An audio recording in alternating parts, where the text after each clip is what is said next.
Sotihoto nama budaya. Perkenalkan, nama saya Henry Yonocang dengan nomor MPM 2131074 dari kelas 1 BUMB.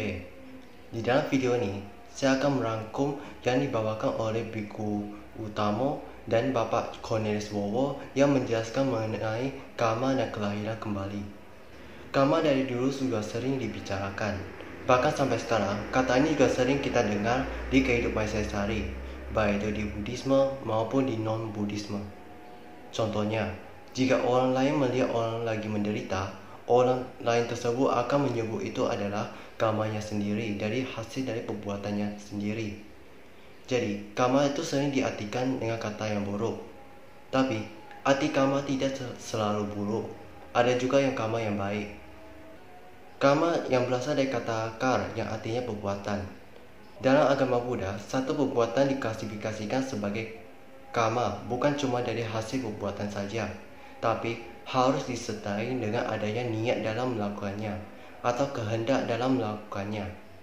Ada juga perbuatan yang dilakukan tapi tidak memiliki niat tertentu, maka itu tidak akan diklasifikasikan sebagai karma. Karma juga sering muncul dari hasil-hasil ucapan kita, baik itu contohnya karma yang buruk seperti sering mengucapkan kata bohong, kasar, atau mengejek orang lain. Sedangkan karma yang baik seperti mengucapkan kata yang jujur dan mengucapkan kata yang hal yang positif lainnya. Dan juga ada karma yang membuat melalui pikiran. Ini merupakan karma yang paling banyak dan sering dilakukan oleh orang-orang. Contohnya ketika orang tersebut mengucapkan hal yang baik kepada orang lain, tapi di dalam pikiran sendiri dia berpikir hal-hal yang negatif. Jadi, perbuatan, ucapan, dan pikiran yang kita buat semua akan menghasilkan karma, baik itu karma yang baik atau karma yang buruk. Itu seperti semua tergantung pada perbuatannya. Karma juga ada berat dan ringan. Yang pertama, karma yang berat negatif atau dapat disebut garuka karma, yaitu jika seorang tersebut membunuh orang tua kandungnya sendiri, membunuh arhat atau melukai sang Buddha. Jika sampai melakukan salah satu dari perbuatan tersebut, maka bagi orang awam maupun biku, karma buruk itu akan terlebih dahulu berbuah daripada karma yang lainnya. Jadi, jika orang tersebut mati dengan perbuatan ini, maka orang tersebut akan terlahir kembali di neraka yang paling bawah, yang disebut awici. Ini merupakan karma yang paling jelek. Yang kedua adalah karma kebiasaan, yaitu karma yang sering kita lakukan di kehidupan sehari-hari. Contohnya, sering marah-marah atau suka maki-maki, atau bahkan orang yang sering memiliki hobi mancing.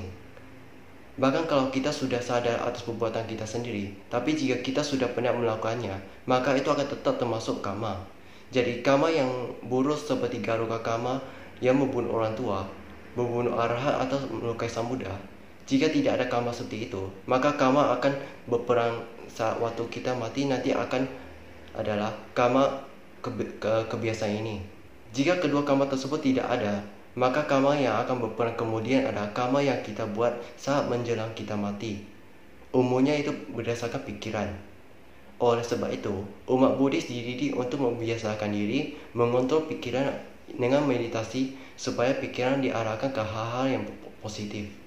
Jika ketiga karma tersebut tidak ada, maka karma yang kita buat cuma 3 itu yang akan berperan. Nah, itulah berat ringannya karma dan efek waktu yang kita ketika kita meninggal. Jadi, bisa disimpulkan bahwa karma itu merupakan hasil perbuatan yang memiliki niat tertentu dan akan menghasilkan sebuah buah karma dari apa yang kita pernah buat. Namun, karma tersebut terlalu sulit untuk ditentukan kapan akan berbuahnya atau kapan akan terjadinya. Jadi, tidak dapat kita prediksi, dan ini membuat orang berpikir kalau karma itu sama seperti takdir. Diterangkan kalau karma yang kita buat pada kehidupan sekarang, ini membuat juga pada kehidupan sekarang, dan ada juga karma yang begitu kita lakukan akan langsung berbuah. Tapi, ada juga karma yang kita buat di kehidupan saat ini tidak berbuah sampai saat kita sudah mati, dan itu akan berbuah di kehidupan berikutnya. Nah, mungkin itu aja yang bisa saya sampaikan di video ini. Maaf jika ada kekurangan atau kesalahan. Sekian dari saya, Sotihoto, Namo Buddhaya.